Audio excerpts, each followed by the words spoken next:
they've agreed to send 8 boats 2 days ago, and then they added another 2, so it was 10 boats. sidaad ogtahay waxay aqbaleen inay soo diraan 8 doonyood 2 maalmood ka hor. waxay ku dareen 2 kale oo haatan waa 10 doonyood. mid ahaan hadallada Donald Trump ee u muuqday inuu si bareer ah u jahwareerinayo diiradda dagaalka ee Iran. wadahadallada uu sheegay inay dalkaas kula jiraan iyo mustawaha Mareykanku haatan ka joogo qadiyada dagaalkan muddada bisha ka badan haatan socda. madaxweynaha Mareykanka ayaa muuqaalkan oo ah kuwiisii ugu dambeeyay warbaahinta u sheegay in Iran iska soo daba dirtay 10 doonyood oo hadiyad ah iyo 20 kale oo soo diristooda bari loo hawlgeli doono, kuwaas oo dhamaantood shidaal wada. wuxuu ku qeexay sababta Iran hadiyadan u siinayso mid ixtiraam oo la xiriirta iyo inay muujiyaan ka go'naanshahooda heshiiska. Iran waxaanu dilay guud ahaan hoggaankeedii, awoodeedii ciidan iyo teedii hubeed ayay bilowgii joogtay. waxaa xigay wadahadal ayaa inoo bilowday looga heshiinayo qodobo aanu inagu miiska geynay.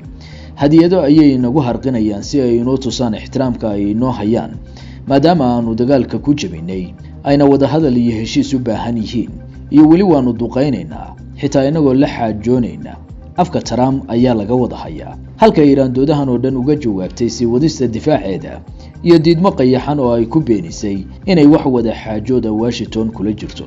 inkastoo weeraro hor leh oo ka dhana xarumaha tamarta ee caasimadda Tehran korontada dalkaasna saameyn ku yeeshay xalay huwantu geysteen, haddana Iran waxay sidii caadada ahayd sii wadaa weeraradeeda ka dhanka ilaha dhaqaalaha, kuwa tamarta iyo saldhigyada military. duqeymo culus ayayna xalay ilaalada kacaanku ka geysteen koonfurta Israel, goobahaas oo holac badani ka ogsaday cabsi ah inay saameyn kiimiko ka dhalatana abuuray, halka ay sidoo kale Tehran garaacday xarumaha tamarta iyo biyaha dalka Kuwait. tani waxa ay tusaysaa in dagaalka oo haatan bil weydaartay ay ducuhu weli u hardamayaan sidii bilowgii gulufka oo weerar kasta mid kale looga jawaabayo. taasi waxa ay hoos u dhigaysaa rajada Mareykanka iyo Israel ee ku dhisnayd in waqti kooban lagu weeqo awoodda hubeed ee Iran.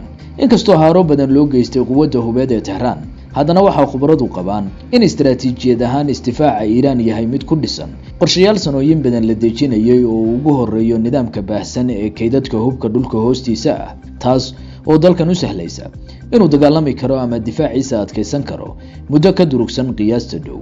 waana midan tan adkeynaysa qorshayaashii doonista guusha degdega ku dhisnaa ee Mareykanka iyo Israel. waana isla tan midda khibradleyda xiisadan ay qabaan inaysan ka fursan doonin dagaal dhulka ah oo Iran lagu wajaho, maadaama doonista Israel oo dagaalkan horgal u ahi tahay mid ku dhisan burburinta kaydadka hubeed ee Iran carrada hoosteeda dhigatay. isla doonista qusaysa dagaalka lugta ah ee ducahani damacsan yihiin ayaynu dul joognaa. Trump ayaa markale xalay ku celiyay damaciisa ah qabsashada jasiiradda Kark ee ah il dhaqaaleed ugu muhiimsan Iran. Trump ayaa Financial Times u sheegay malaha waynu qabsan doonaa jasiiradda Kark oo sidoo kale ka dhignaan doonta inaanu muddo halkaas joogno. isweydiintu waa ma karaa Mareykanku inuu galo gudaha Iran? haddiise ay dhacdo intee qaadan karaa guluf dhulka ah oo ka dhex qarxa Mareykanka iyo Iran? suurtagalnimada inay tani dhici karto laf ahaanteedu waxay uga sii daraysaa suuqyada cakiran ee tamarta iyo maciishada adduunka. cabsiduna waa in dagaalkani ka sii daba dheeraan karo marxaladda goor horeba dunida gilgishay ee uu haatan taagan yahay.